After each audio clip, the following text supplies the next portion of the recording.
Roll call. I believe all members of the subcommittee are in attendance. Vice Mayor Gus Bolter, City Manager David Kelly, and I are all present. So we'll move on to public comments. Any person wishing to speak to the council subcommittee on any item not listed on the agenda may do so at this time.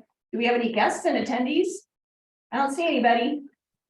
Thank you, Chair. We do not have anybody attending online, and if no one's there. Yep, correct. All right, we'll move on to communications. Have we received any subsequent communication? No communications. Okay, we'll move on to approval of minutes. I had a chance to take a look at them. They were square to me. Any concerns or a motion to approve? Happy to recommend approval. All those in favor? Aye. Aye. All right, moving on to new business. Item A, discussion of Eureka Art Program. We saw that, well, at least I have them. Yeah. I have them in I legislate, so everybody else. Yeah, we attached a nice PowerPoint regarding this program. This is a program that started up in the city of Eureka, I think about 2018, where they have Oh, you know what? I'll just say my attachments are no longer in there and I had downloaded them. So yes. Yeah, I think it's So they get a little quirky. That's okay. I think it's on their end. Their server looks to be down right now. Yeah, I had some notes, but that's okay. I can remember them if you want to go through. yeah, and you can help me fill in blanks. I went back and looked at it since it's been a while and I think I have a handle on it, but please jump in anytime. Yeah, and I did notice that you had only attached appendix 1 and that was like a packet of the thumb I drive. said, yeah. Yeah, so it was that where the pertinent information was. I thought it was, Okay, but okay. there's a lot of information. That's So it's a program that the city of Eureka started where it's got some staff members and also has some community members that sort of form a arts committee.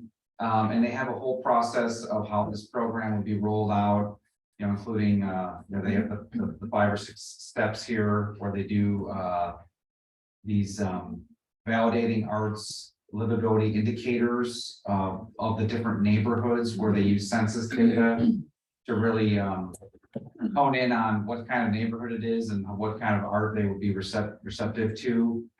They put together a map of inventory of the art that's around town. They have an annual report. They have surveys, things like that, and they involve the youth as kind of the last step. I mean, really, it's more of a coordinated effort with the city and the arts community to really look for places to install art and bring art more to the forefront in the community, including performance art, murals. This kind of came up again as La Familia Son is looking for a location to put a mural.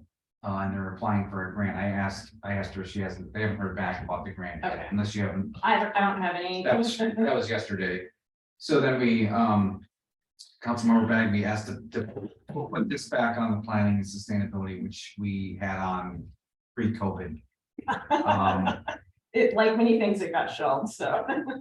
So I don't know if you want to add anything. It's really a very comprehensive program with the city and the community to really enhance the art in town and look for ways to have more art. Yeah, I think that the important part for us to consider is like, well, Eureka is first of all, they're a county seat. They actually have their own economic development director, and he's the one who put all this together. So, but I think that and he put this all together as a plan to hand out to other cities. To say, take the best, leave the rest, or scale it down to what works for you. And I think that's an important thing to remember. And I really see the city's role in this, in that it's almost like it's like a pre-planning policy, so that when we have an opportunity, like when La Familia Sada comes to us with an opportunity, we're like, oh, we have a plan for this. We have community partners for this, we have precedent for this. And the two things that I think that really apply to downtown and Cloverdale is the mural program and the utility box program. And the mural program is, I think that if I remember correctly, that's from, just kind of looking over the packet again and remembering the presentation from like 5 years ago. is that, sometimes it's a professionally executed mural, and then sometimes it can be a, a youth group or a kid program mural, and they have different, there are different paths to get there. And then the utility boxes are paid for by the business owners or the property owners. And it's so that it's actually kind of seen as and then the artist who's selected to execute the utility box.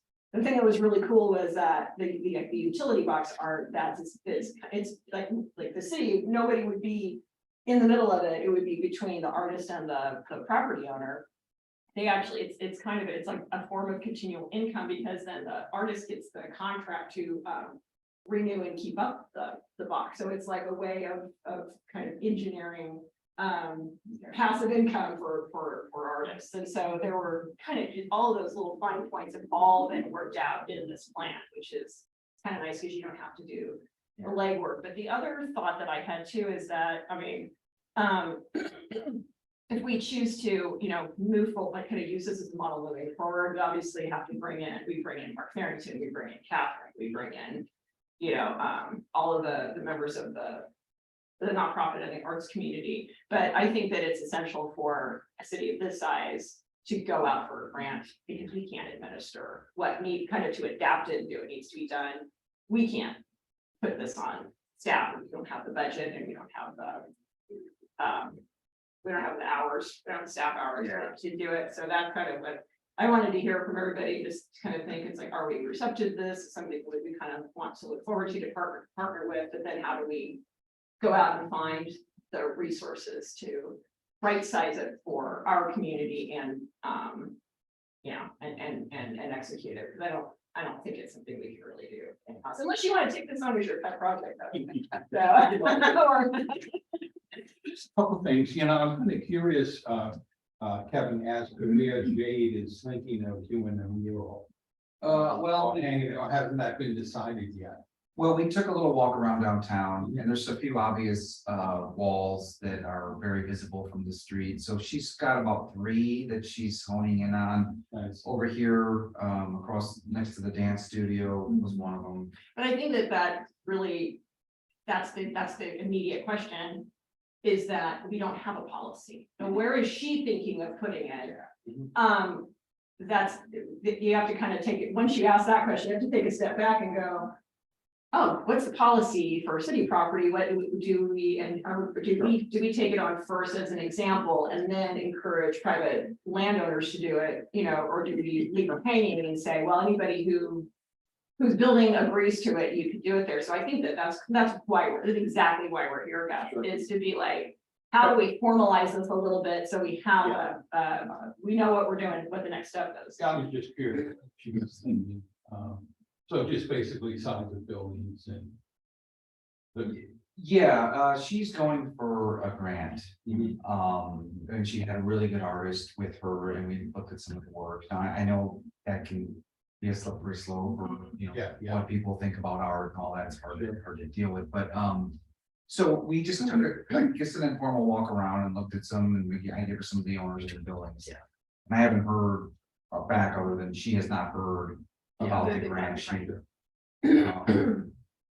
But that's the other way to, it's like a way to find employment for artists in the community. That's. Well, then the other thing, we should talk about a little bit is the sculpture program that we have with Joyce Mann leaving.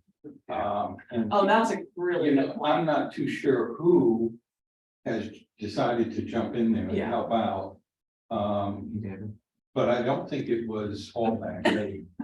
Well, and I think that's another point that's brought up. I'm sure you went through all 88 pages of the presentation, was that part of the process, and actually part of what I would be interested in being able to get a grant, hopefully get a grant and get a consultant to do this, is that situation exactly, is that we've got this great resource, and our point on it is retiring. I'm sure this is the time she's retiring or something. So, but that's the thing, is that we have all these loose ends. But it's already set to go. She's done all the heavy lifting. We just need someone on the point to keep it going. Who do we get to do that? Is it the Arts Alliance?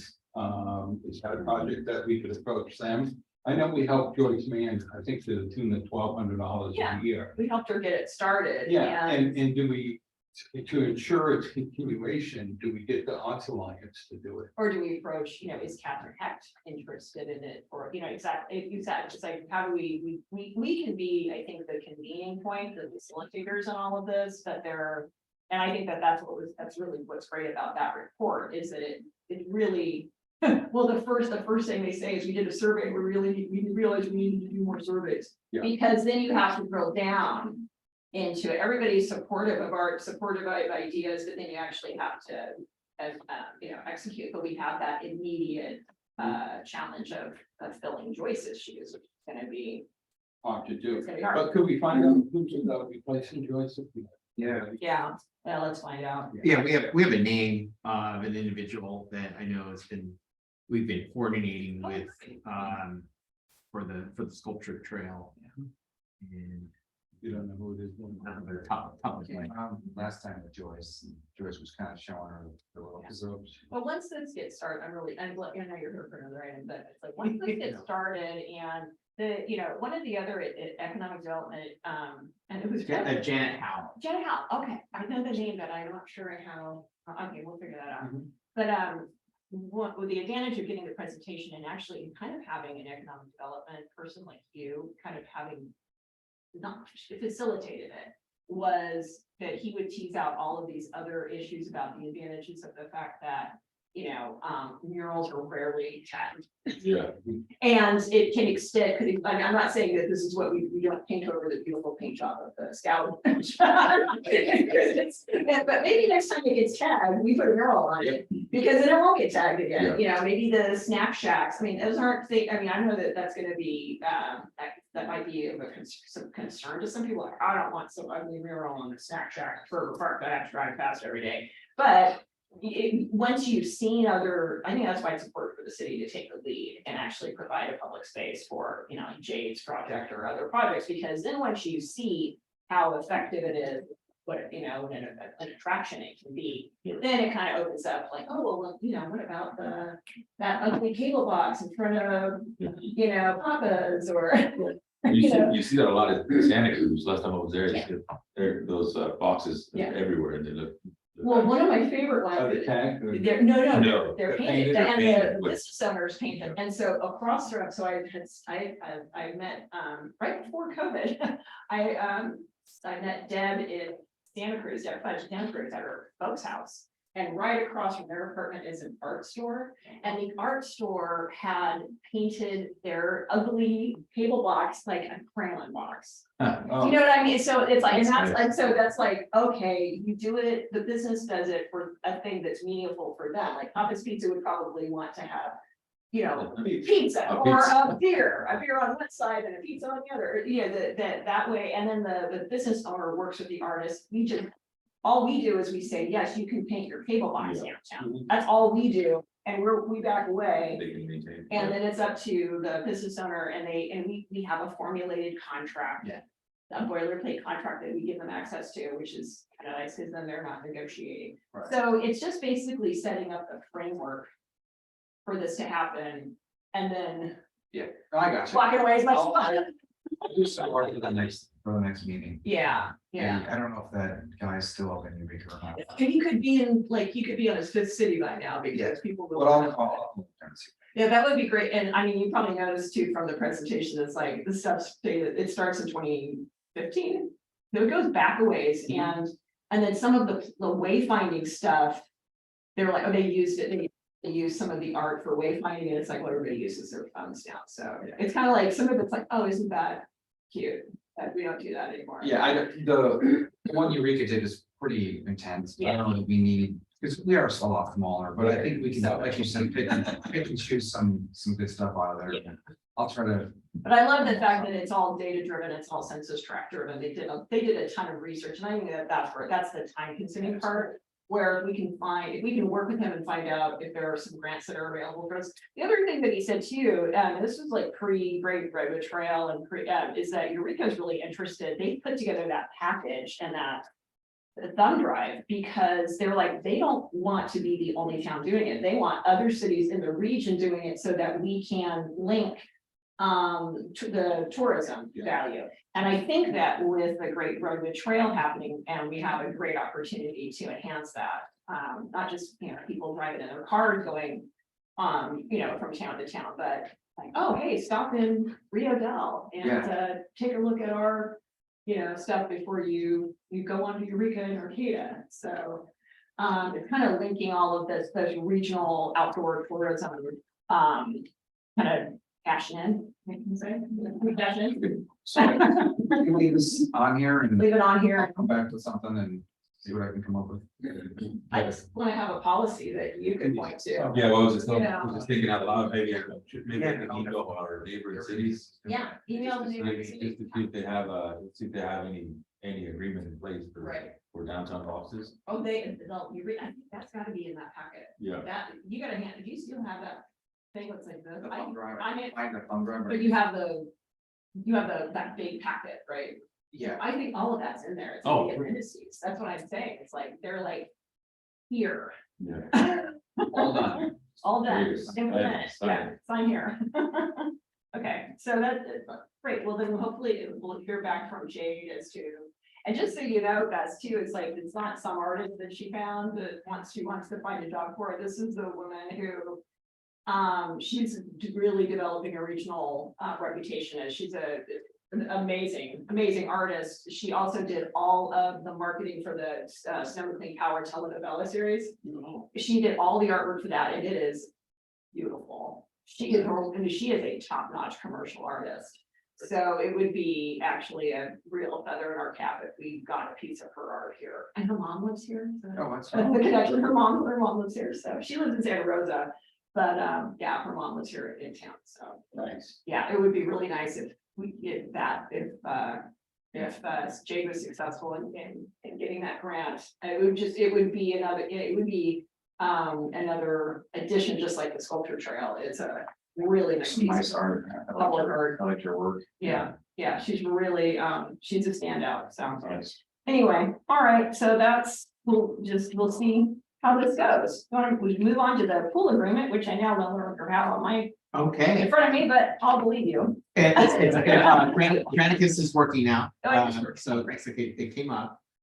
Just a little bit of background, back in 2008, the city negotiated with Sonoma County on a revocable license agreement to outline the responsibilities for the Veterans Memorial Pool at the Cloverdale Veterans Hall.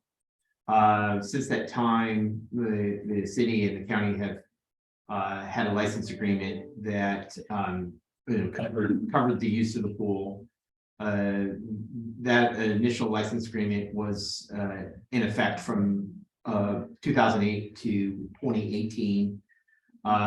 In 2018, then Councilmember Paula, maybe even serving as mayor at the time, kind of led up the negotiations with the county to restate the license agreement for a 5-year term. So from 2018 to 2023. So we're coming up on the 5-year deadline of the license agreement.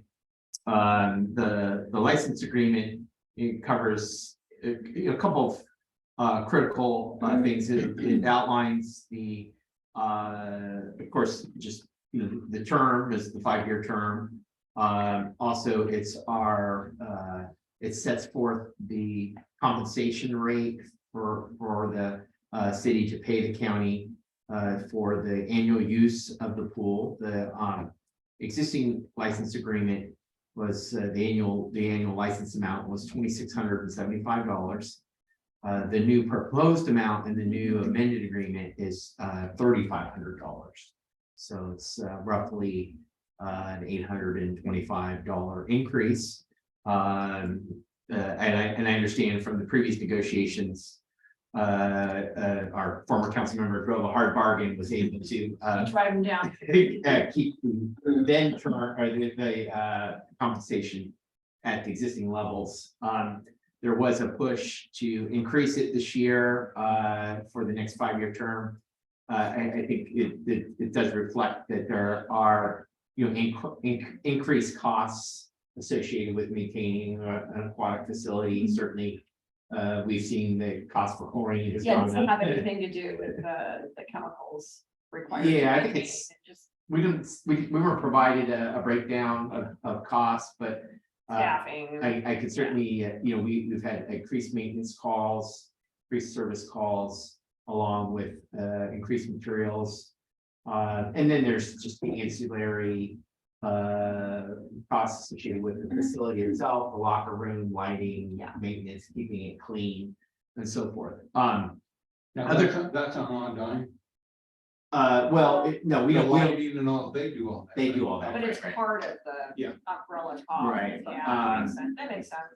And the license agreement does outline what the respective obligations are for both the county and the city. Most of which the county is responsible for in terms of maintaining the pool, making sure it's safe.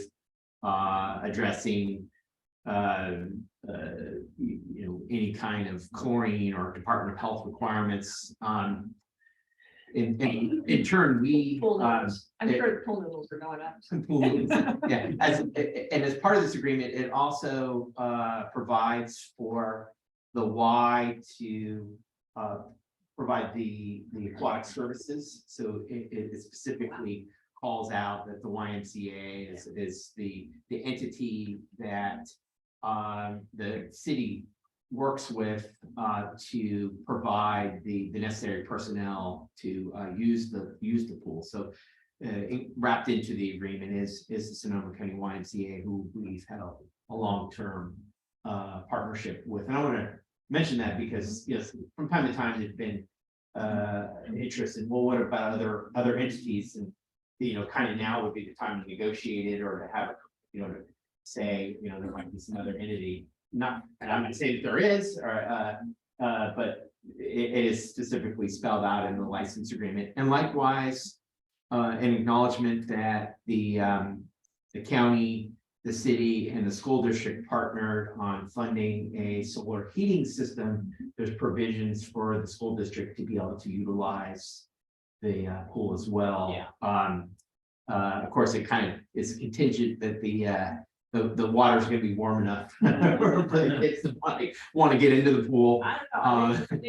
It's not a lot of temperature, like, get in there. Yeah, well, I think for competition, a little cooler is okay. Yeah, I think for lessons, Well, you can't have a competition in that pool. It's not standard size. it's right. Yeah, but for practice, it'll do.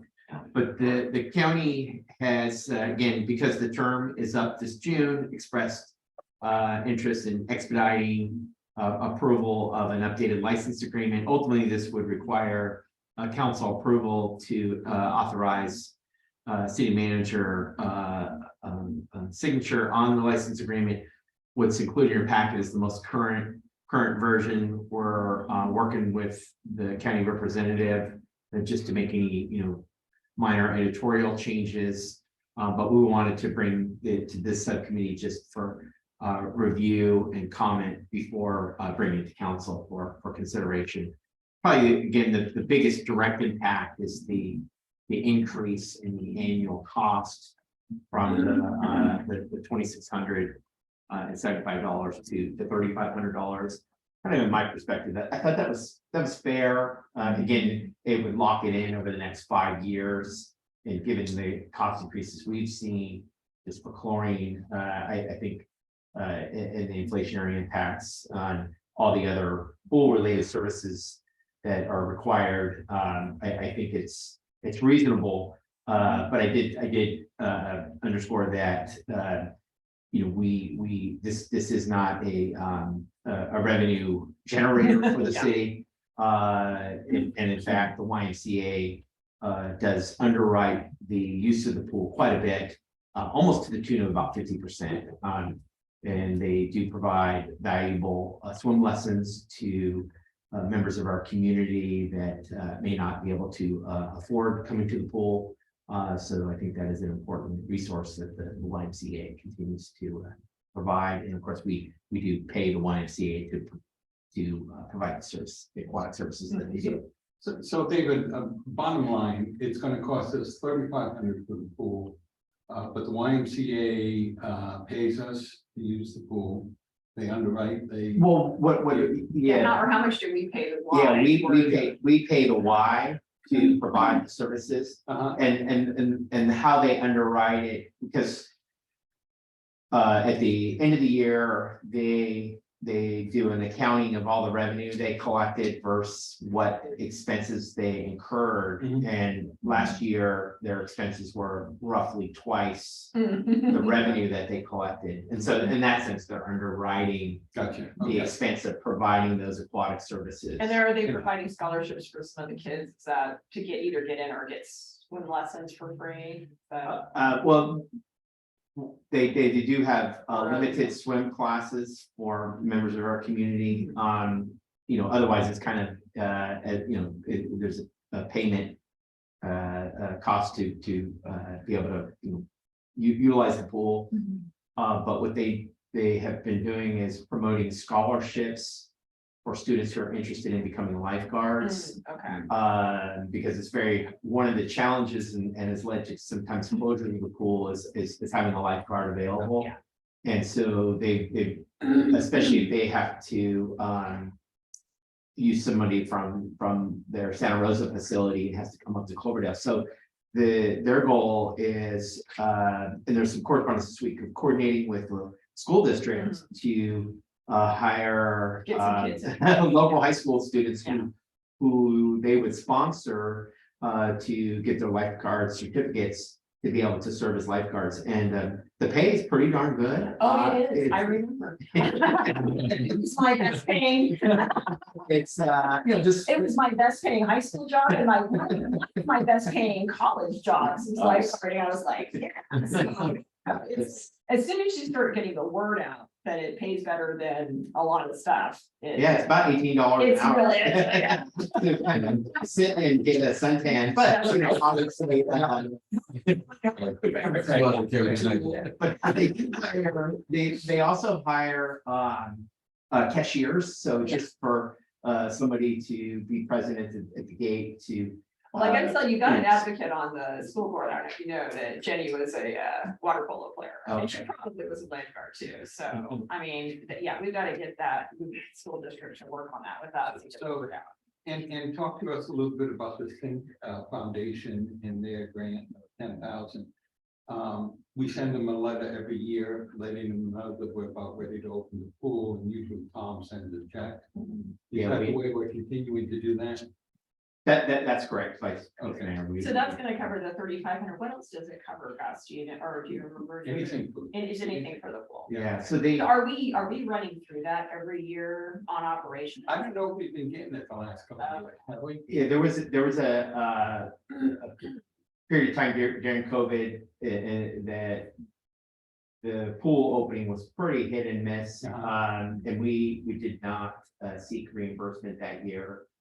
And you typically grant that we obtain is, I call it a grant, is about 10,000.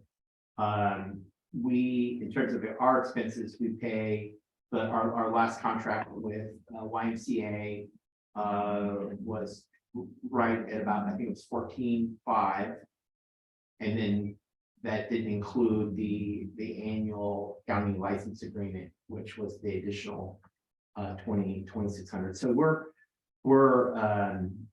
underwriting the pool as well by picking up a cost that's greater than the revenue that we are collecting. Well, I'd be more than happy to, and I think we did this a couple of years ago, David. We went over and visited Tom, and we thanked him for the pool contribution. And we talked to him about the Angeli property as well, but I'd be more than happy to go with you and visit, or have the mayor pen a letter that we're planning on reopening the pool, and we're hoping we can count on the Think Foundation again to help the community in Cloverdale. Yeah, I think that'd be I'm great. sure Tom will jump right back on. I'm just wondering too, though, is that because it would be nice if we could, do that in some solar programs or some capital. It's like we could maybe say in the letter that this is kind of how much we need for operations and we'd like to take, if they're willing to stay with the $10,000 amount that this is what we need for, this is what we'd like to use for operations, and then we'd like to start a, capital fund for the pool and for, for aquatics programs, and if it's okay, usually people give a grant like that because they want you to spend it. But, I think we have to start talking about, a capital program, and we can, as soon as we're kind of done talking about operations, I'd like to bring up another item for probably future, many future agendas. I mean, there are, a couple of elements that kind of fit into this category of capital improvements. One, of course, was the solar heating. So this would really be the first full year that we have the solar heating in place, full swing year, which we had it last year, but this is going to be the first full year that we have it. And that was a cost sharing with the county picking up about 50%, the city picking up 30%, and the school district picking up 20% of the cost. Likewise, there's interest in getting a pool cover. Yes, and exactly, the kind of stuff that to like. help with heating. And the county director of infrastructure has indicated that it's in the county's fiscal year 23-24 budget. Oh, great. And there was a question whether, we could proceed and purchase it and get reimbursed.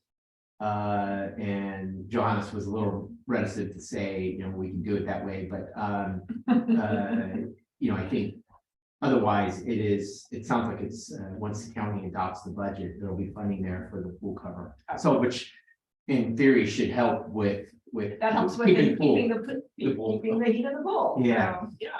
I think, And maybe let's get.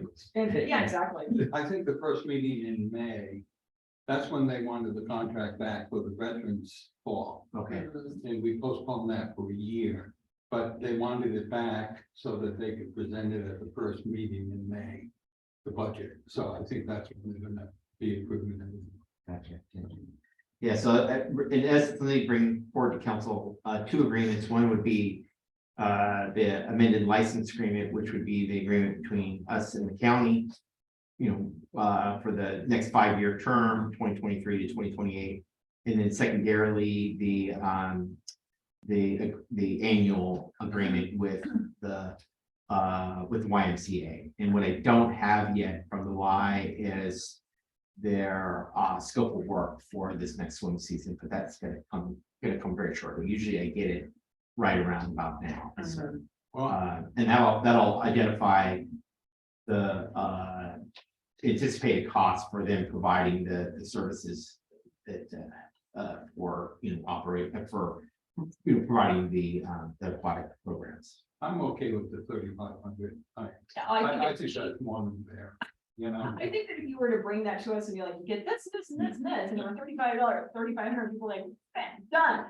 Yeah. So I'm okay. with let's that. take that, let's take that to the council. I think that could probably go on to consent, don't you think, Gus? I would think so. Yeah, I think it's pretty much a no-brainer, but it takes me to another issue, and that is that the discussion about partnering with the school. This is not a regulation pool, and the city needs a regulation pool. So for future agenda items, I mean, I know it's just an incredibly heavy lift. We don't have the money for it, absolutely no way. But if there would be a way that we could partner with the city, could partner with the school to try to develop ideas for a pool facility. That's something that this community desperately needs. We don't have access to water polo. We don't have access to lane, to adult swim, lane swimming. We don't have access to diving, which kind of got out of fashion because I'm not crazy enough to dive. I think I was when I was 12, but my God. But we just don't have access to a lot of the programs that the rest of the county has. And I think that every other community is feeding into the DC swim program or the Neptunes, and we aren't, because we don't have facilities here. So we don't have a pool. We have a pool, and it's great for teaching kids to swim, but it's not adequate. And so if we can, I think again, we've got a pool supporter on school board. We got apparently a pretty good water polo player. I'm gonna watch out for her. Yeah, that's something that I just want to at least start saying that we know we need it and we need to find a way to do it. And really the way to be successful is to do it with the school district, because I know that those kids deserve a nice pool, a good swim program, and we just, this community, other cities that are about our size, have great pools. I mean, Winters has one. Ukiah is a much bigger city, but they have a beautiful, pool facility and park facility, and it's just like, that was really an oversight just to keep that. We're grateful for the pool at the vets, but it's just, it's just too small, so we need to start looking at solutions for that, so. It may be something that takes 20 years, but damn it, it's worth it, kids deserve it. School bond. All right, sorry, school bond. Well, they can't do it alone, we can't do it alone, and they're a natural partner, so it's fine way. All right, you want to Well, move? the mayor said that they were getting ready to stop moving dirt down there on the south side of town. Yeah. I have no idea. I have no what they're idea. Looking at, but maybe that would be part of the pool. I don't know. Yeah. They can use that little marsh lane. Natural pool. The water's already there. Yes, that's right. Yeah, those pools, the state water board can let us do that. Okay. So like moving on from B to C, the recreation division instructor agreement. So who's taking that? I can start and David can. We've scheduled to put this on the next council meeting if you guys are okay with it, but this is, we've got a little bit of money in the budget and we've been kicking around the idea of starting a recreation program. We've heard that from the community is something that they would really like. In the shorter run, we do have someone who wants to do pickleball instruction. And so, I've got a yoga instructor for you. Yes, Like she asked me yesterday, do you guys have that off the ground? Do I rent? Do I work for you? She's like. well, this is the beginning of that, so Yeah. that's good to hear. So I'll never work hard. Yeah. what we're gonna ask the council is to approve this agreement so that David can sign it in the future without coming back every time we want to hire an instructor, and also allow David to enter this into this with the pickleball instructor that we have on the line now. So it's modeled after Windsor. It's been looked at by Myers Nave. Did you look at the Ukiah rec page too? Well, you That's a actually good- work yeah. there, so, yeah. I haven't looked yet, but They have a great online, it's like the city of Yeah. Pittsburgh has a great online rec department, yeah. and Mike has really been taking a lead and interest. I know he's got a background in recreation, so we've been, kicking around ideas, but in the shorter term, we want to get this agreement approved and ready for use. And you can see it requires insurance, fingerprinting, all the standard Right. stuff. So if the council is okay with it and get your recommendation today, we'll put it on the next council meeting and then we can move forward quickly when we get instructors. How's it work? Yeah, and actually, how's it work specifically? Can you also, are you gonna do it concurrently? Like, does everybody have to be an instructor who works for the city? Or can you, like, for instance, the CrossFit people who are already doing the program at City Park? I would assume that they just rent the park or. Well, what they've been or doing, they use- what they've been doing lately, they just show up in the morning and it's, yeah. Yeah, they kind of just show up and pick a spot that people are not using for that period and they start working out. Yeah. And they do a thing, but I don't know if they're charging, I think it's a free thing, I think Is it's, it, so that wasn't clear, I just seen. Yeah. I know that they started it back up, yeah. They and know I this- didn't know it was free. Well, then if it's free, we can't, I think it's a public park and you just go, but if they're charging for We it, should, yeah. then they need to pay rent, so. I Yes, think- one of the component of the draft agreement is that as part of the scope, there's a city portion Mhm. and an instructor portion. So for the pickleball, our discussion with the instructor was how he, in this case, he negotiated with a number of other cities to provide the service. Was an 80-20 split. So he Yeah. gets 80% of the revenue, the city gets the other 20%. So he's setting his rates as far as what he wants, what he needs to collect for his class, and then he's saying, or he's saying. This is what the market, this is what people will pay for pickleball, and so this is what you can charge, and I'm keeping 80, you take 20. Exactly, that's Okay. it. And so, okay, so I think that Mary would do something similar. She'd be like, I can bring 6 of my own students, and then we open it up and you get a total of 20, and I take 80, you take 20. So but she probably would be like, if I'm just keeping my class small, if it's 10 people, I may want to rent the facility for an hour. It may just, Right. you know what I mean? It's like, so are we still gonna be? That would be different, so that would be a different. park reservation, or a special event, and there's if, like this group that's using City Park, they're not coming to us, we're not reserving the park for them. Right. Yeah. If there was another use, we would have to say, Definitely. If they- sorry, if you're they- not, Exactly, you, exactly. you're, But if this they're area is charging not 30 reserved. bucks a session, they're charging people 30 bucks for a 6-week session or something like that, and then they're keeping all the money, Exactly. and then they're like taking up the park. Right. That's not And- cool. and the intent with the cost split would be that it's addressing staff's time Right. for putting a notice out, reserving the space for the time that Right. we've And identified. I guess I would, Maintenance. what I kind of imagine would be like, if she's just like, you know what, I just want to do my 10 students and I just want to rent it, because maybe that's the sweet spot for her to make the most money, or just effective for her time. She just want to have a choice. I'm just, I'm trying to, think of the CrossFit trainers, the Pilates instructors, the yoga instructors who Yeah. who can just, who may just already have a built-in class that they just need a space for. Right. But I also think she's the reason I know what the Ukiah site looks like is that she teaches a class at the Great Hudson Museum through the Ukiah Recs Department, and she doesn't handle the money for that. She handles the money for her other classes. So, and I'm the person doing the website, you know what I mean? So it's like, so I understand that she's got to make it pencil out for her and her business. Right. And I'm assuming other instructors are thinking Kind of the same, way. yeah, and I think, for instance, with the pickleball instructor. He says he fully recognizes that some people don't make it, or don't attend or skip a class or whatever.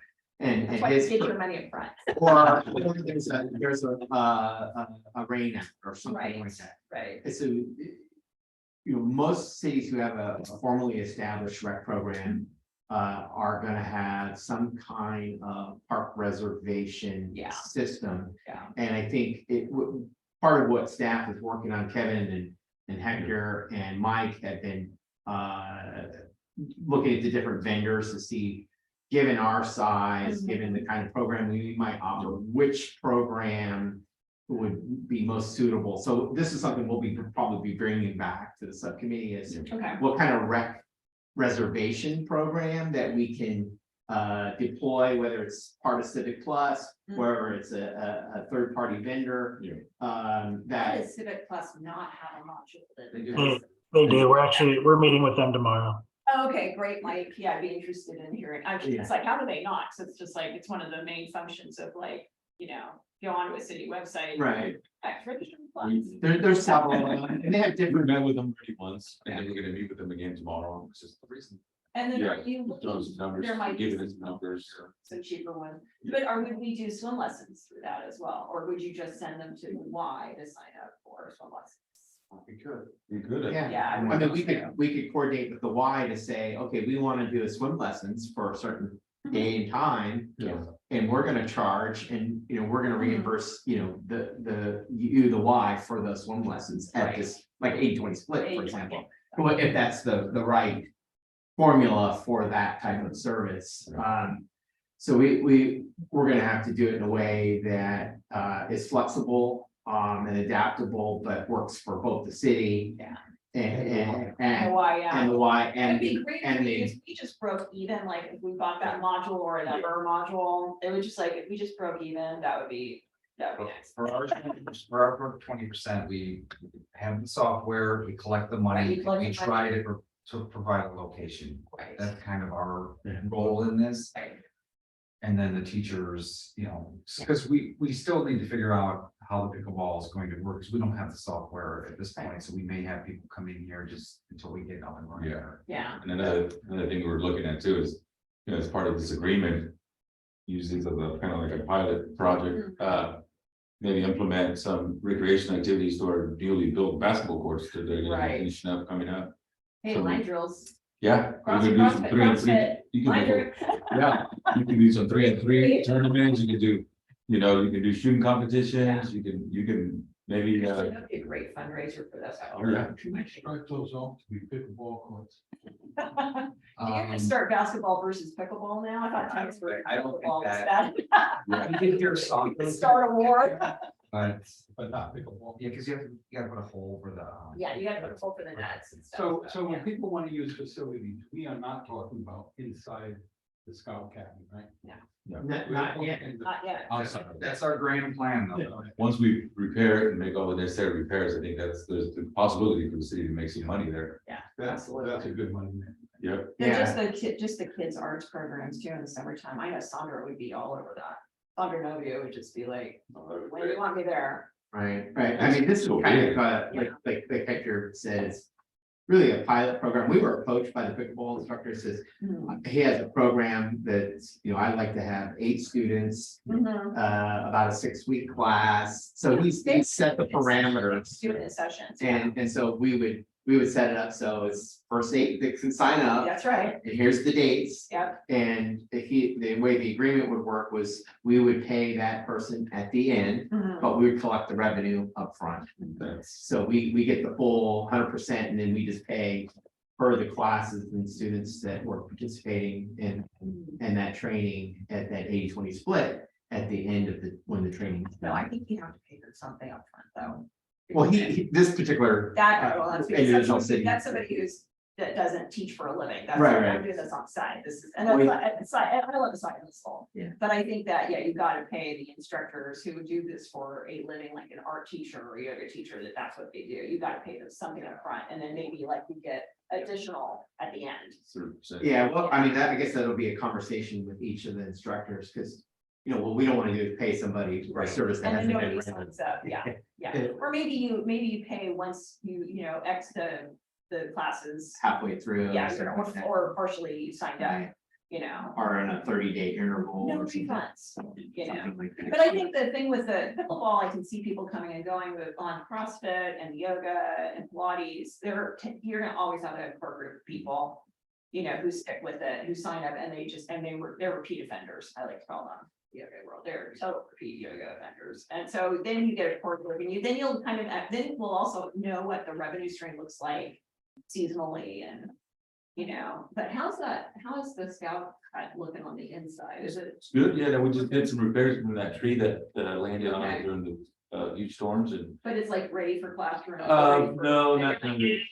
No, I mean, really need to get in there and do some, the only thing that got repaired is just that one section of. I think doing that basketball tournament, like with free, Yeah. I think that would be a great fundraiser for like the scout hut in the park and. Yeah.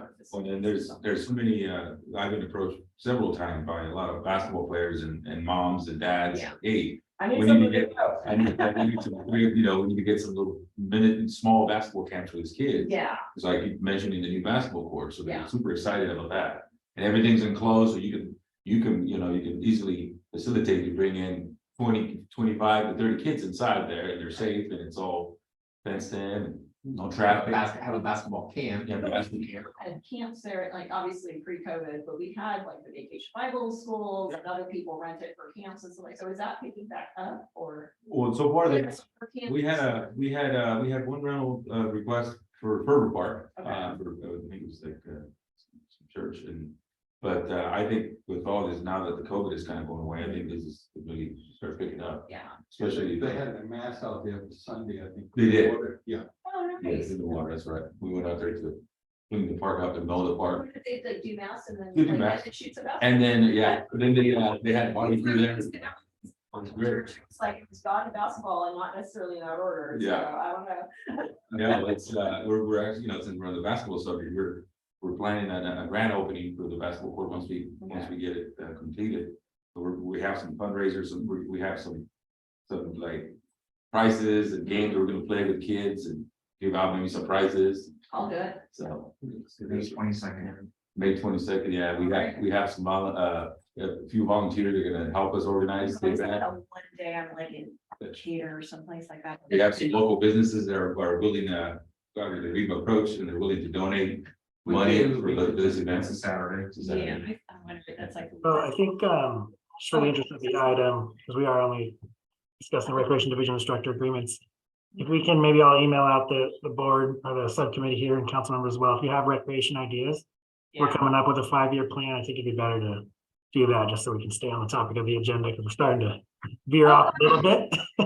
Kurt, did we hear from the agenda? We might have. But like Kevin said, recreation is near and dear to my heart. So I'll shoot out something to all of you because we're definitely interested in coming up. We're coming up with kind of a 5-year plan right now on what we can do feasibly in the first couple of years.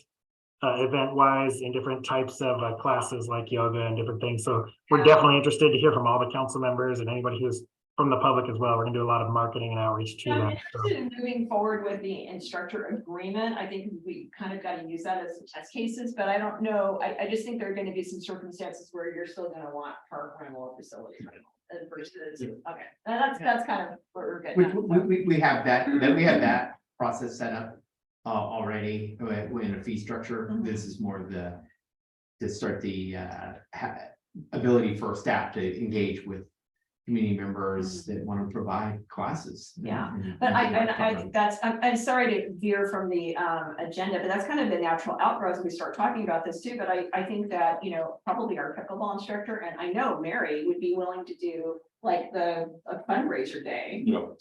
Like if we're really gonna kick off a recreation, let's kick it off with a bang. And have our instructors and so that people can meet them. And they're like, oh, and here's how you sign up. Here's the web address. Yeah, If you're okay with it, Chair, would like you to keep this as a standing item on this committee? absolutely. Yeah, this is fun. And I'm sorry it's on the 20th. I won't be here on the 20th, but I would, it's the one day I guess I'm like going somewhere. Yeah. Yeah, so we'll bring forward, it'll be one agenda report, really two, well, kind of actually 3 requests. One will be approve the instructor agreement to form and authorize, city manager to, enter into those agreements. Lock in that pickleball guy. And then also to enter in the same agreement with the pickleball instructor to start providing pickleball lessons. They'd like to, I think, start late spring, early summer. Late spring is, Yeah, spring is, well, I know it looks like crap. It is. yeah, I think May, late May was, May, yeah, May was the first. That's in 2 weeks. Yeah. Okay, great. Good work. No, I mean, I think you're really, we're headed in the right direction on this. This It's is really fun. exciting. This Yeah. is fun. we'll bring some examples of different programs that we, Well, maybe we Research. could even get a water aerobics person to come and do, because that's one thing that you can use this pool for, is it has that deep end and the deep and the shallow, is that there's no reason that we couldn't have water aerobics there, and that would be yet another category. God, we've gotta have a water aerobics person here in town. I think we did too, but everything it's, everything's 3 or 4 years ago. Yeah. So. Pre-COVID, but also it's just like, so we kind of have to decide too, it's, you guys will have to decide at some point, it's like, well, is the Y, the sign up gonna be through the Y? But there isn't any reason that can't be on the website, even if it's like, click here to go to the Y and sign up, but also, if we don't ask for it from the Y, we're not gonna get it. But it may be a case where we've got to find somebody here in town who is gotta be somebody in Cloverdale. Oh, yeah. Gotta be certified, hello. And that wouldn't be something so horrible either, is to look at the recreational programs they have over there at Fire Creek. I'm sure it's on their website. We Oh, should be able to get names of instructors Oh, that want to piggyback here in the city. Absolutely, they gotta have a water. At where's that? Fire? the. Well, at their web. Their lodge, they've gotta have somebody there doing that, so. Yeah, I mean, it's even That's a great an idea. opportunity where we start to partner, if Del Webb wants to Well, and Or Clover Springs wants to. do something. Healdsburg offers it, so I mean, and Healdsburg, we're more likely to get an instructor to want, come to Cloverdale once a week or twice a week. Right. They have that through their rec Yeah. department, Spend some so. money there. But it's like, I go there to swim laps in the summer. I can't stay here in town, it's like, and I see, I run into people all the time, and I'm like, oh, hi, just walk over, hi. So, there's definitely a pent up demand, for having a facility like that here, but. I know those were the salad days when cities were building those kinds of pools, but. Doesn't mean we don't deserve one, so that's true. All right, so if we killed that one, right, we're gonna go right back on the agenda, Mike, I promise. Well, that goes to our. No worries, don't worry. I love recreation too. Yeah, why do we have a separate, I love that you're passionate about recreation. Why do we have a separate item for D, the pickleball instructor agreement? Just go ahead. Why do we have that as a separate item? Well, one Do was, we have a live body? the master agreement. Gotcha. And so we just want to speak to that in general to get authorization to use the template, which is what Windsor uses and our attorney accepts. Okay. And then Strange. the specific instance of hiring a pickleball instructor. So this would be our first foray into actually hiring an instructor. Well, I think that we should, because it will prevent knee injuries amongst the aging population. Don't you agree, David?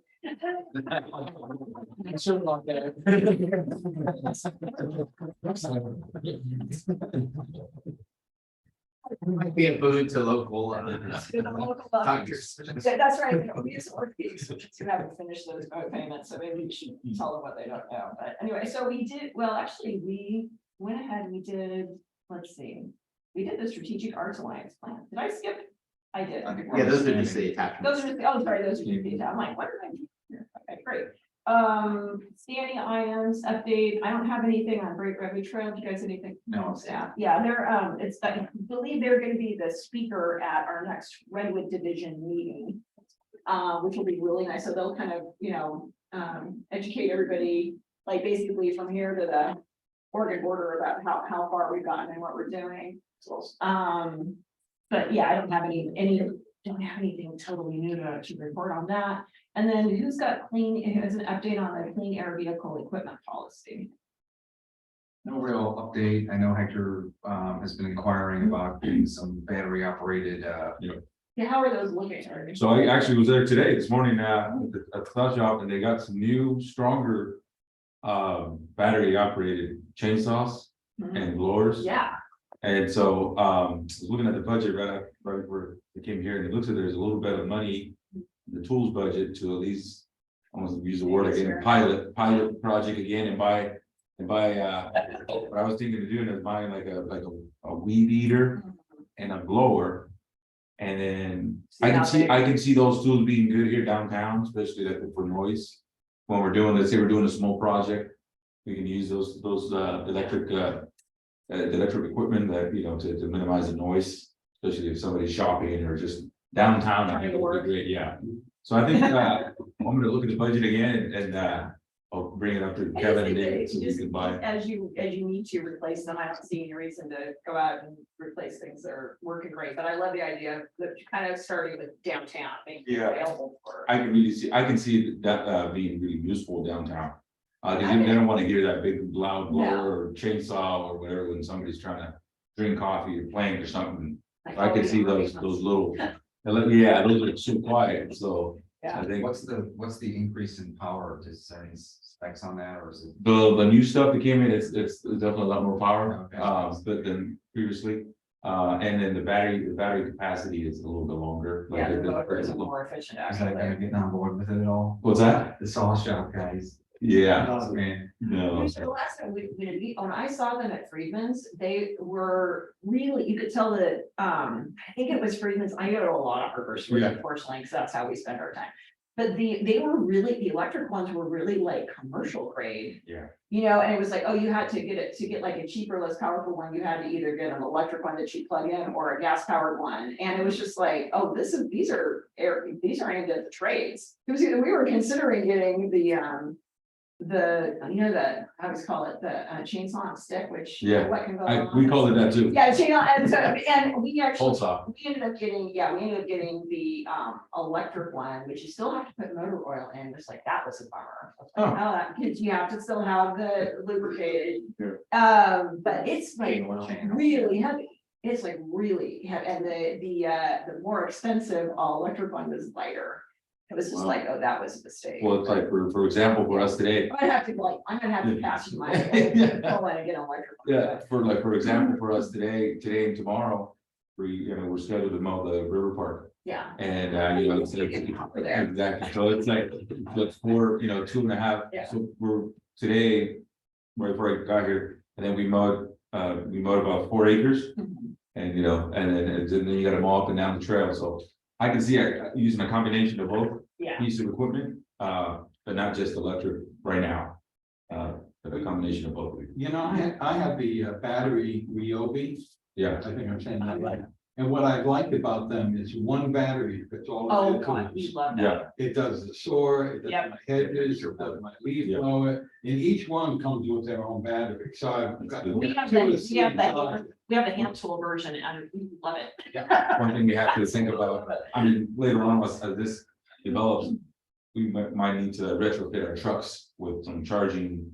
Well, when you Stations. do your Ford Lightning, eventually, Yeah. you won't need it. Yeah, right. I think that that's the direction, that's the direction that this is going in, it's not just, this is something that I've talked about with some of my colleagues at Cal Cities, is that the Ford Lightnings are not just seen as a utility truck, they're seen as also a rescue and an emergency vehicle because they have electricity on board.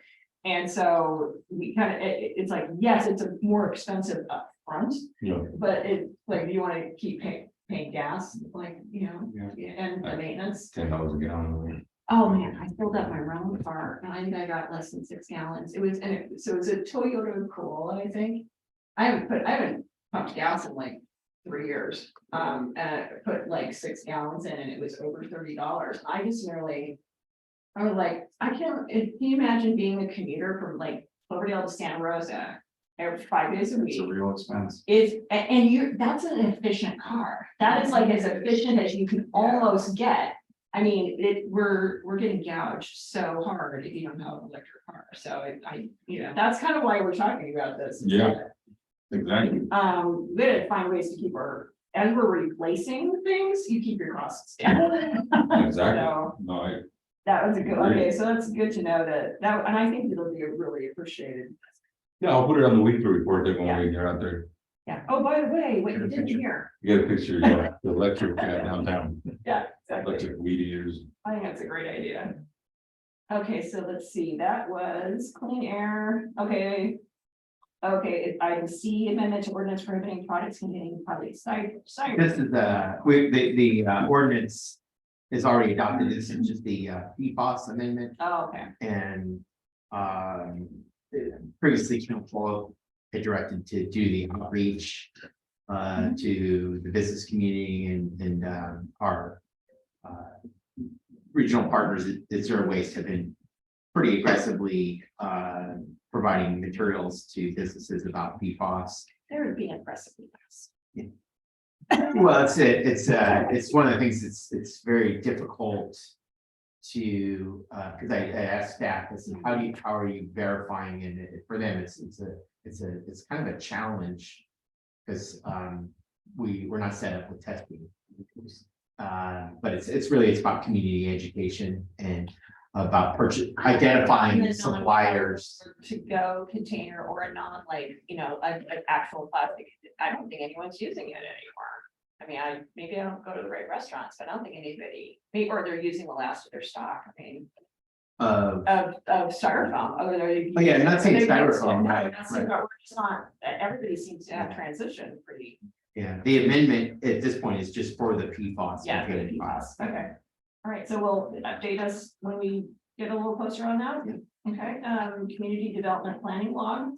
No new applications. Highway 101 North is starting a little bit of work. That's the old gas station And I did hear that the Austin Apartments did not receive funding in this round of tax credit, but they're going for the next one. Okay.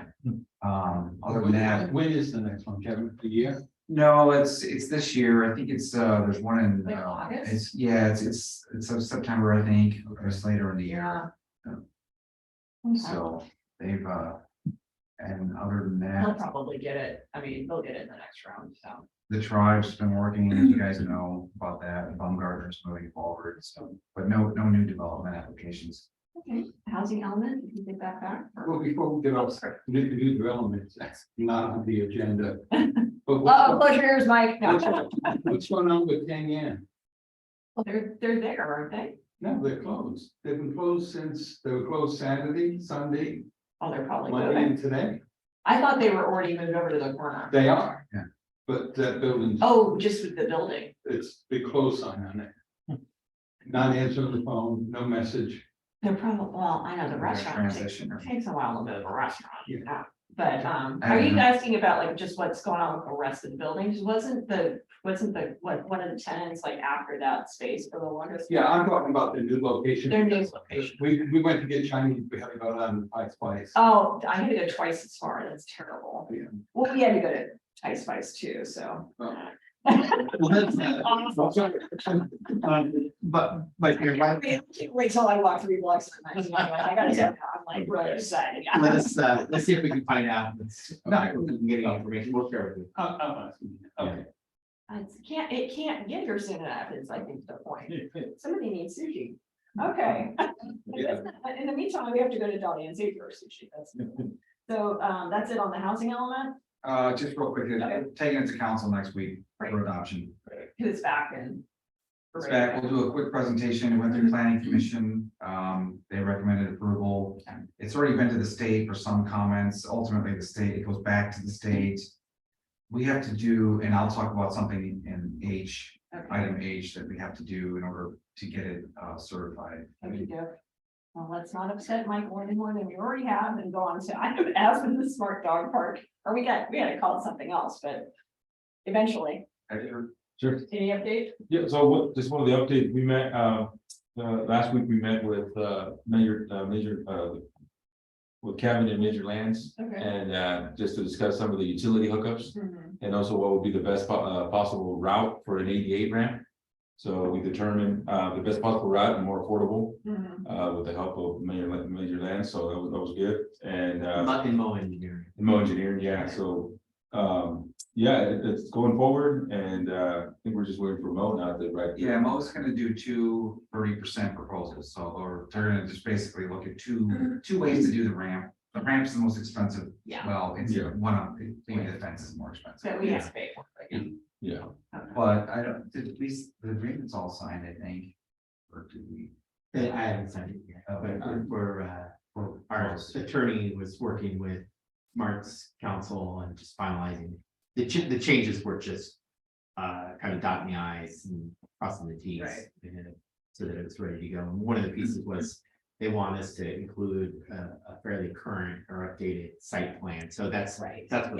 It's all, yeah. We're working on. Once we have that and we have preferred access, I think we should be in a position to be able to have all the components for the agreement to execute them. And are they talking about a boardwalk for the access, or did they do a paved pathway? probably a combination of both. Okay. A paved pathway that's required with Yeah. ADA, Yeah. and then maybe later we can, park staff can build this, little, maybe a step trail, like with the railroad ties or something nice. You know what our smart is where you can pick up some railroad tracks. And they're great. Well, and Let's go out there and dig them out. and Hector, Yes, at once, but yeah. yeah, so there's kind of two elements to access. What we're using Mo for is to make sure we have an ADA compliant pathway that meets the slope requirements. Also thinking about just having a traditional type of more rustic kind of stair entrance that's Oh, yeah. not ADA, Yeah. consistent with ADA guidelines, but for other folks can be a fine access. And related to that, Kevin and Hector met with Brian Albee, Sonoma County Transit Manager, Mhm. on ancillary improvements at the train station parking lot that would provide the connection to the accessible path and, Oh, they need to do some. Utility. yeah, well, and I'm sure you've got to have a curb to get the wheelchair to the wheelchair access. Right, Yeah. right. They don't have truncated domes, which Right. is, I think the comment to Kevin was that they haven't done any maintenance work there for some time. For some time, how many years? Some time. So I think our hope is, one, to ensure that they're engaged with us and that they make some improvements to the train station parking area at the very least that support our use of the dog park. So maybe some striping, the truncated domes and some kind of connection to the accessible path so that folks can park there. Maybe water and electric. How about restrooms? Yeah, exactly. Water and access. Are they- There've got to be restrooms in that There building are. because they're offices. Yeah, we. So there has to be water. There's water around and there's electric, which we kind of want both, but we haven't talked about the restrooms yet. Yeah. That's a good question, and I think where there's a real interest is in trying to find a tenant for that space. And so one of the people, and this is not me speaking as a SMART board member and not quoting Joanne speaking for SMART. She's interested in using it as her office. That is not, it remains to be seen whether or not that would be supported by her boss. Yeah, exactly. But she's mentioned, she's just like, well, why wouldn't I be there and have a presence there? Yeah. And I think there was another entity that was interested in like any office space will do. Yeah, we're gonna see a presentation next week from the Golden Gate Railroad Authority. Maybe there is some interest there. Yeah. that might be- But I think kind of to your question, Vice Mayor, it'd be ideal to have an entity Mm. has commercial, has an office or something that has kind of has those eyes on for the, we have a restroom. Yeah. Often we see these types of dog parks, either they don't have restrooms or they have like a portalet. Well, and that's what Villa Chanticleer House, The portalet. they have a portalet. And I think we would need those in the beginning. Oh, yeah, We should plan on having porta potties. Portalet. And then if we get rid of them because the restroom's open, great, but Yeah. otherwise we're ready to go. I think that absolutely, that has to be, and if we don't know.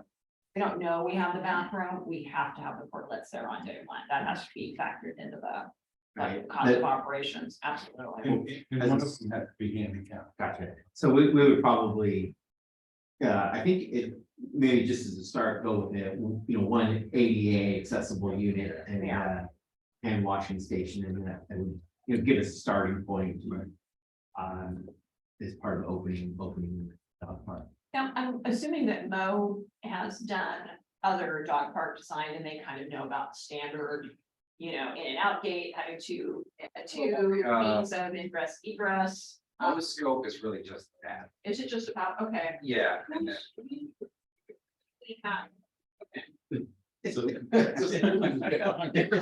We're trying to keep this low price. Let's say out loud that there are rules of thumb where there Yeah. are design rules of thumb on dog parks that just need to be incorporated. You let us know, we know about the two gates, we're gonna have a larger vehicle gate near the back, so we can get in there to. You gotta be able to get chips in there. Yeah. You gotta be able to, also, and you kind of related to the earlier discussion about parks facilities. I mean, obviously, like, this is a city park.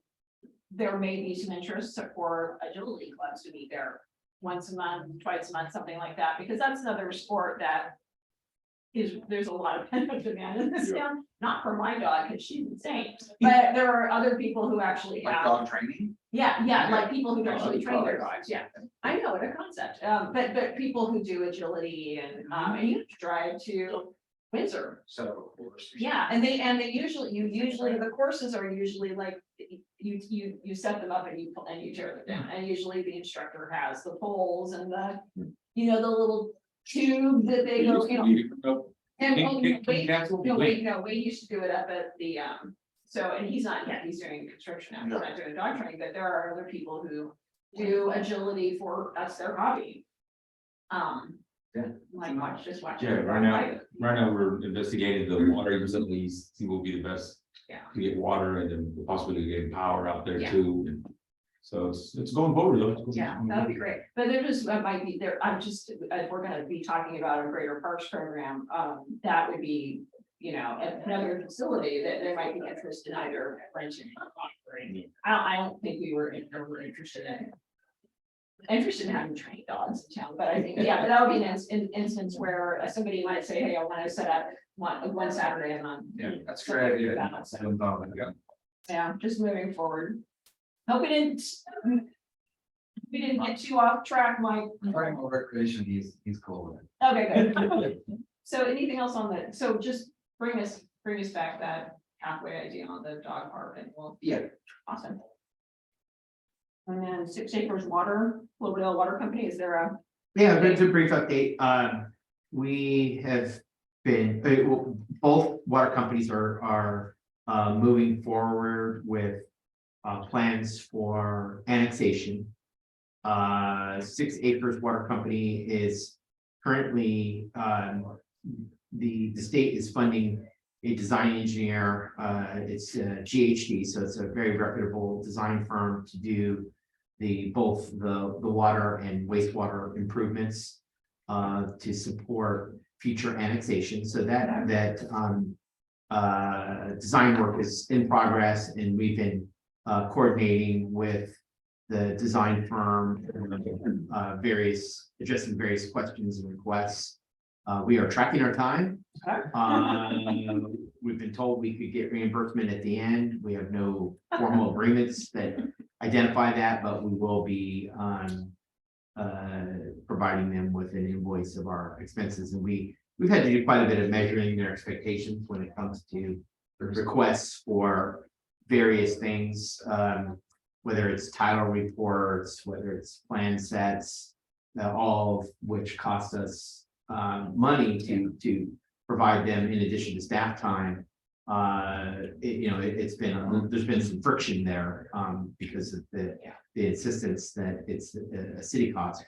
But we're pushing back, but we're also trying to be supportive in terms of them moving forward. So it's a little art of negotiation with the design engineer and the project representatives, but they continue to make incremental progress in getting the plans done.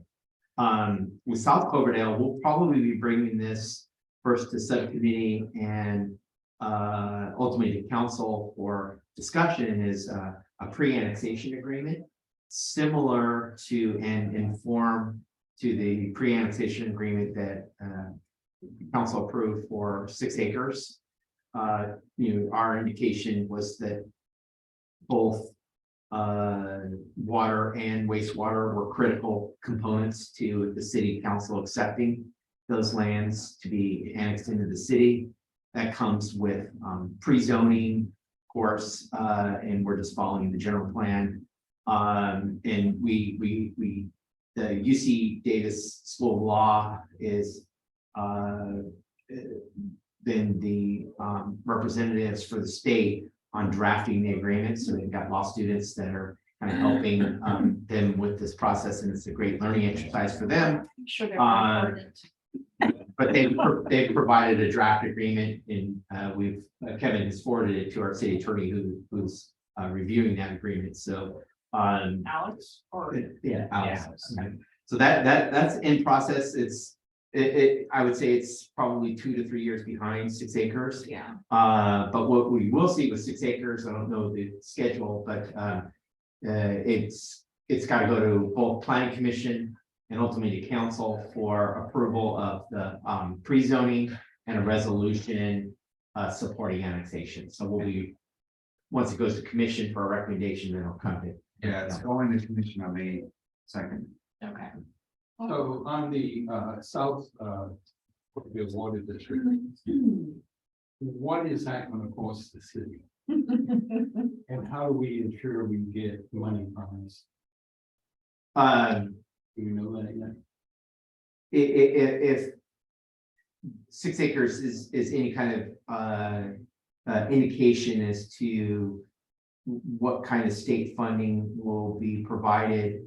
It comes out to about 65,000 up to potentially 75,000 per resident, and then per home, or parcel is maybe a way to think of it, to cover all the costs associated with the design work, engineering,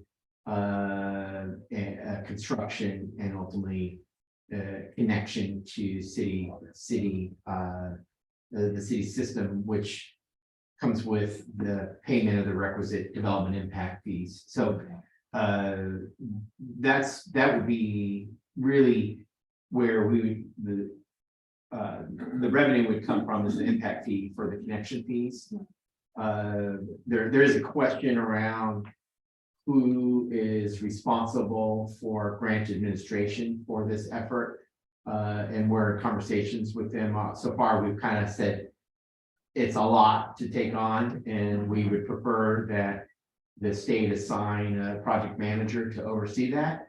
They're doing that right now with 6 acres, but they're kind of pushing back with South Cloverdale. So that'll be part of the conversation that we have with council, if there's a willingness to have the city be the grant administrator, because the way the state is looking at it is that the state doesn't enter into funding agreements with municipal water companies, with private water companies. They'll enter into agreements with municipal or county. So and then in terms of, the only other revenue would be once they're annexed. When would their be- annexes, it's their property tax. property tax revenue. So, but basically, right now, my understanding on 6 acres, we run the pipe down the middle of the line, we do the stub, it sits there. When they're ready to back into it, whatever the county constraints are, that dime is on the property. Yeah, But we get paid to run the pipe and do the stuff. yeah, technically, the state would fund all the improvements.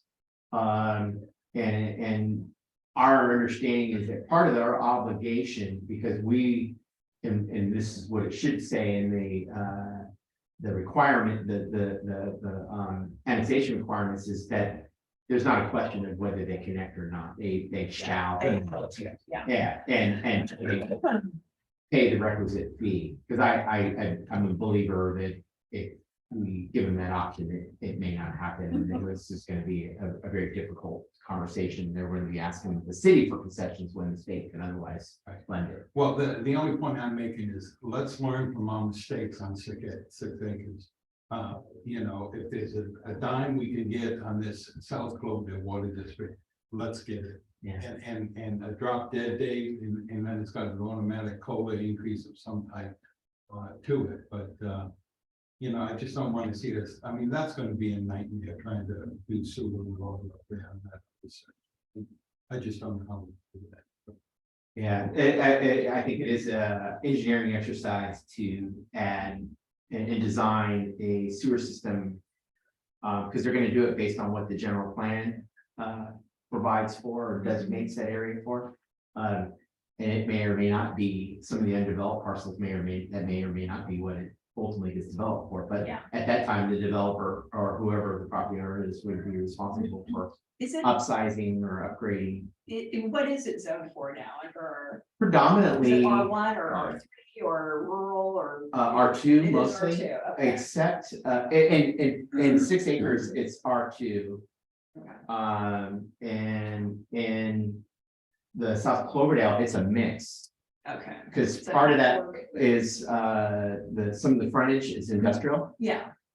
like where IROC is located. Yeah. Yeah, Big shop. there's some behind IROC, there's actually we own a strip that goes, I know, Hector, you've maintained trees along Yeah. that strip. But then the state of California has a big parcel back Use there. your electric meter. Yeah. The challenge right now is the costs really are one, the staff time that we're putting into it, because we're not getting reimbursed as we go. And some of this is actually out of pocket, because we're asking for Vanessa Apodaca's assistance with some of the technical Yeah. engineering issues, and as well as Coastland. This would happen with whatever area we annexed, is that we're gonna have upfront costs But we'd ask the developer to pay that we for would it, ask the developer, yeah. right? We send them a bill like we do with I'm Baumgartner. working with the state. Like you tell them, track your bills. At the end of the day, they're really proud of you. Yeah, But that's why we gotta really negotiate as high as we can. Yeah. And try and get as much as we can, because they're gonna tell us what we need.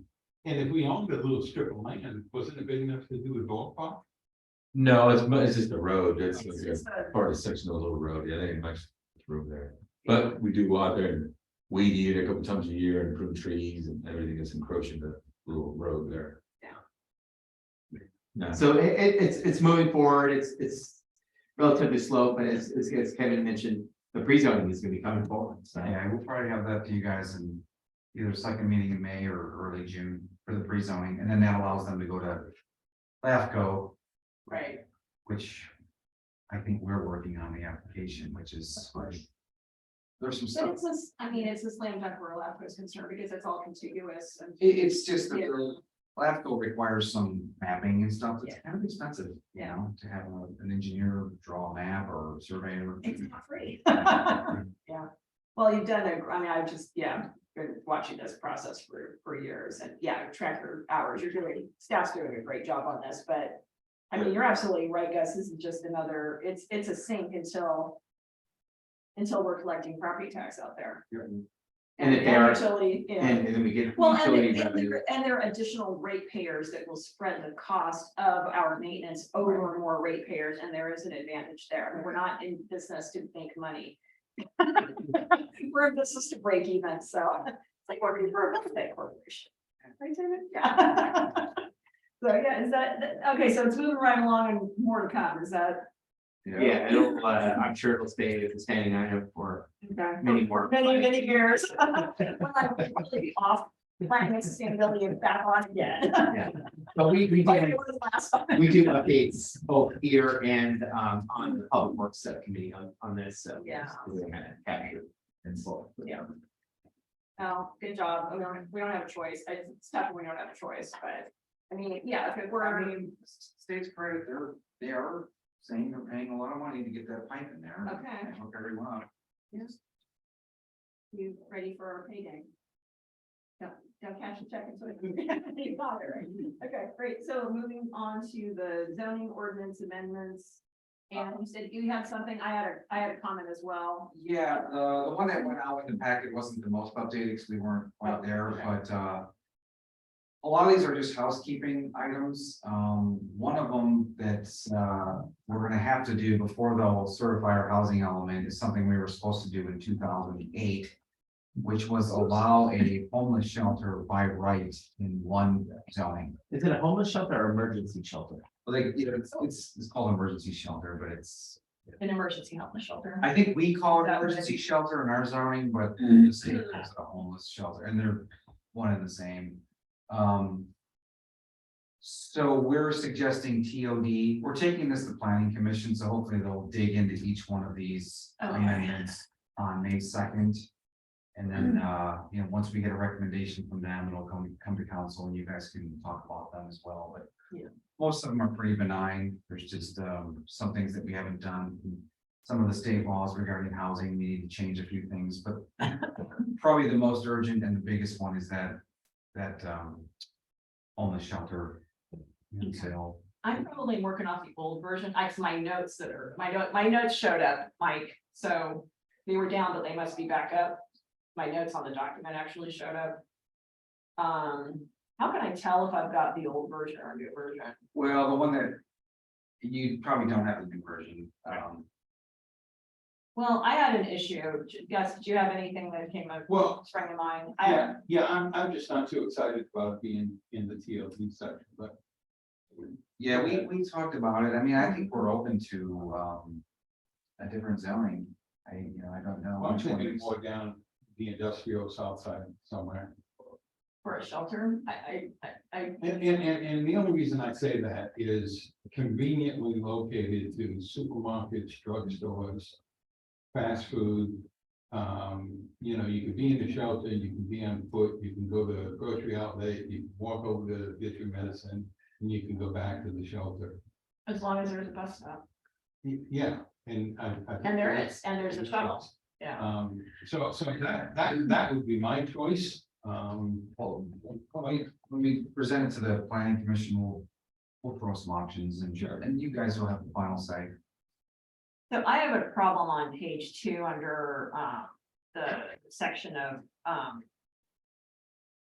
the chain link fencing in downtown. Yeah, I'm not in favor. not in favor of that.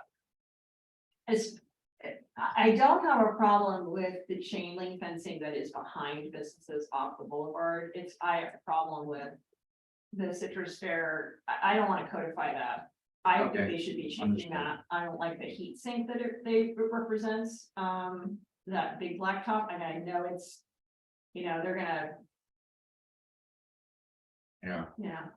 fight that over their dead body, but it's a terrible heat sink. And then, but the idea of there being a chain link fence with barbed wire across the street from what is proposed to be a state-of-the-art medical facility that's all shiny and gleamy and shit, whatever, on the opposite corner, that's insane.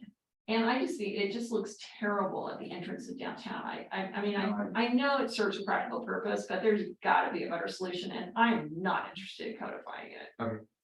Yeah, I have to agree with you. I mean, what the hell's so valuable to somebody who want to help fence? Yeah. That you have to have barbed wire. I don't even like the fact that it's around 101.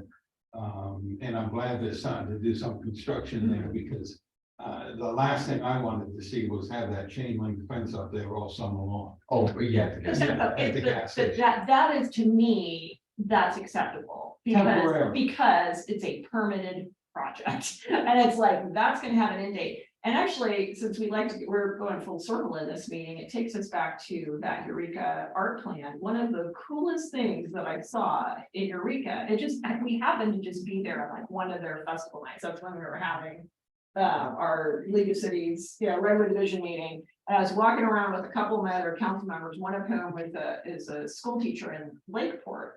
And we came across one of those chain link fences, just like at the gas station.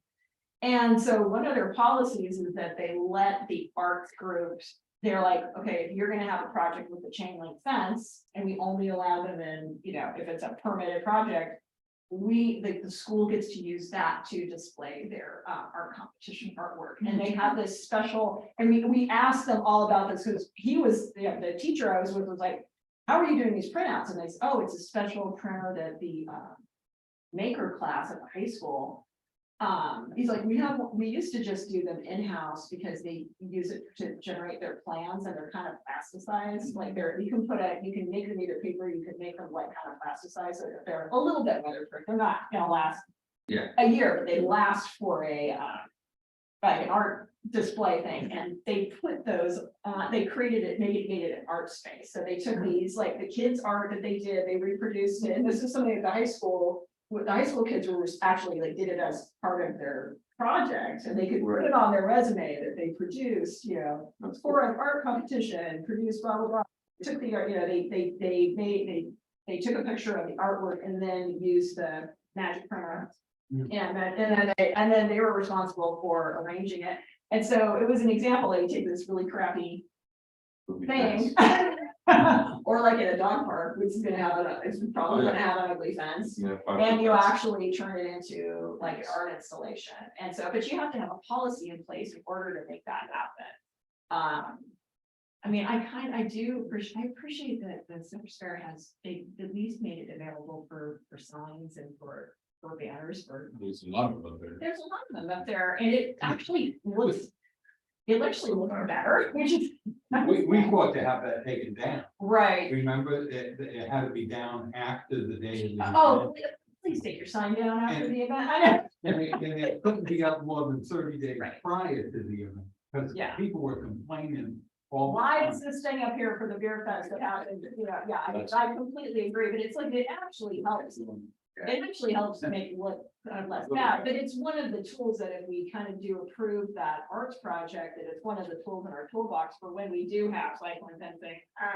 You know, it's like, well, then let's turn it into something kind of nice, so, So but yeah, I'm not into codifying that, no. We had barbed wire, how to find barbed wire.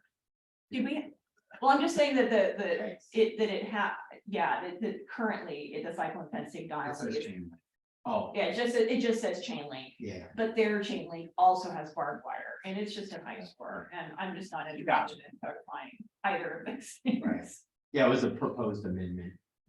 Yeah, but I thought everything else was very straightforward, it's just cleaning up the code to be Yeah. consistent with current legislation, and yeah, I thought everything else was Okay, fine. yeah, it'll be, I'm sure that the planning commission, we're gonna jump all over this too, so I can't be the only, I don't think that's the only person who's just like.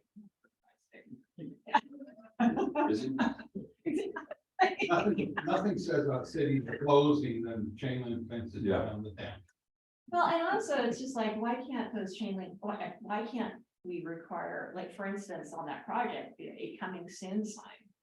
If they are gonna have a chain link, And fence, we, require them to have it. I asked for that. Yeah, They said, we'll get back to you, and I haven't. how about we require it, then you don't have to ask. We You can send Kevin down. Oh, actually, Well, it has to be done through the planning approval process, but that's a Right. good one to include. That's- yeah, she can buy a banner and hang it Exactly. out there. She can buy it from Shanahan's. They make I'm, it. I'm happy to send her a follow-up. and send her-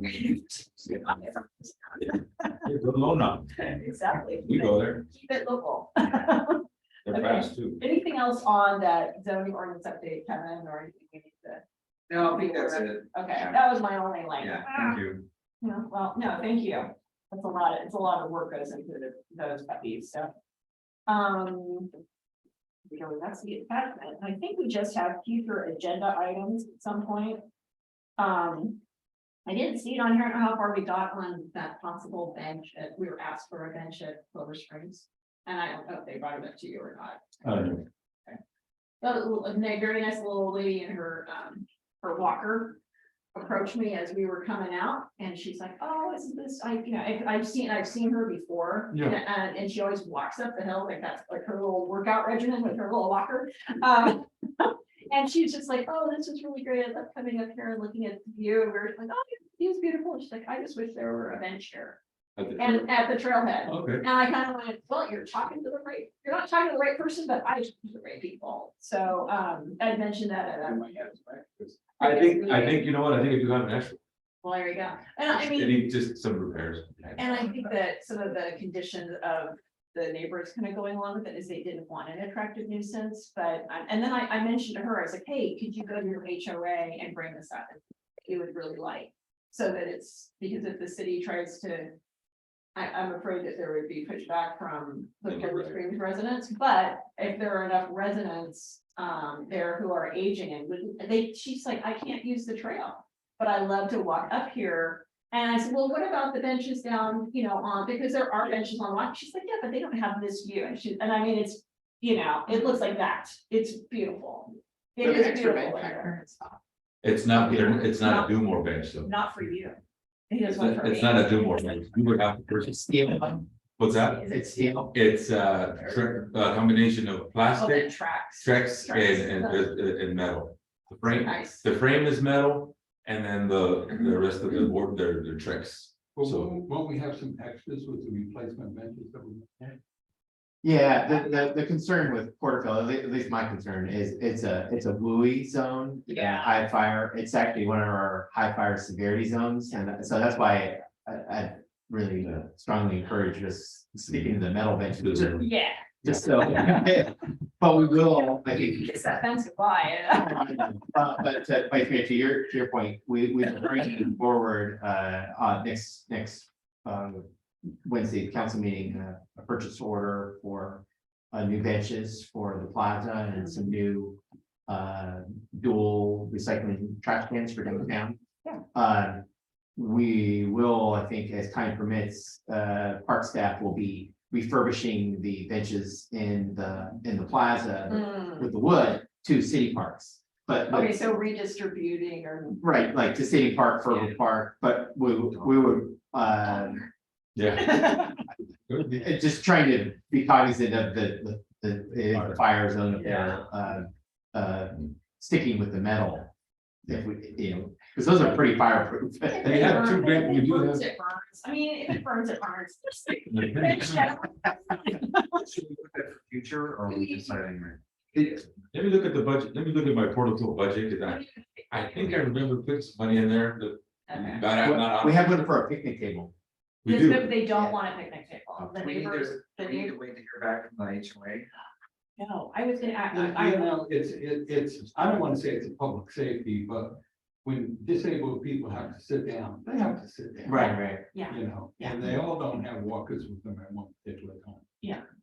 I mean, it would be nice, it's like you sit, you get out of your, everybody gets out of their cars. And takes their shoes off and like like you're standing in your trunk and you're like, put your boots on. I mean, I don't, cause I don't wear my boots there, I put them on there. Yeah, It just would be nice at the beginning of the trail to have I think- have a bench there. we have money, a little bit of money. I'm like, I don't wanna piss off an HOA, cause it's like, oh my god, that's like, they're the worst. But, But they want us to pay for it, right? well, Yeah. but they haven't weighed in, I mean, maybe we just do it and then we burn the tape. You know, we burn the tape. Today they've been dedicated by other. Yeah, Yeah. above the trends. Yeah, but she can't get, and we were like, oh, you know, she's like, I can't walk up the fire trail. He's like, that's as far as she can get with her walker, and she loves that Yeah. view. And there are other people who are kind of doing the same thing. They walk, they're a little bit older. They don't go in the park. I've seen this, you've probably seen this a bunch of times too. They don't go to the park, they walk up to the park. And then they turn around because they just don't feel comfortable, physically, yeah.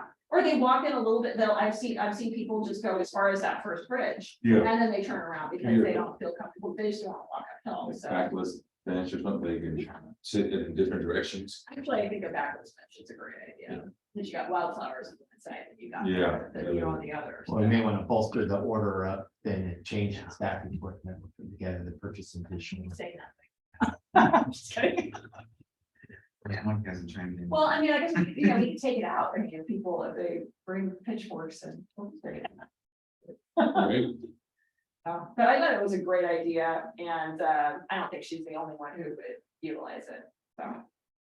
But picnic bench, yeah, I know they don't want that, because they don't wanna. That encourages loitering. You can stop and put your boots on and then get moving. That's kind of the, oh yeah, that was my only future or agenda item that maybe we'll just take care of it. Anything else we have going on? No, okay, well then, we will adjourn to the next regular meeting scheduled for June 20th. Thanks, everybody. Thank you. Thank you, staff, and thanks, Mike, for keeping us on the straight and narrow. He's like, I wasn't very successful, but yeah.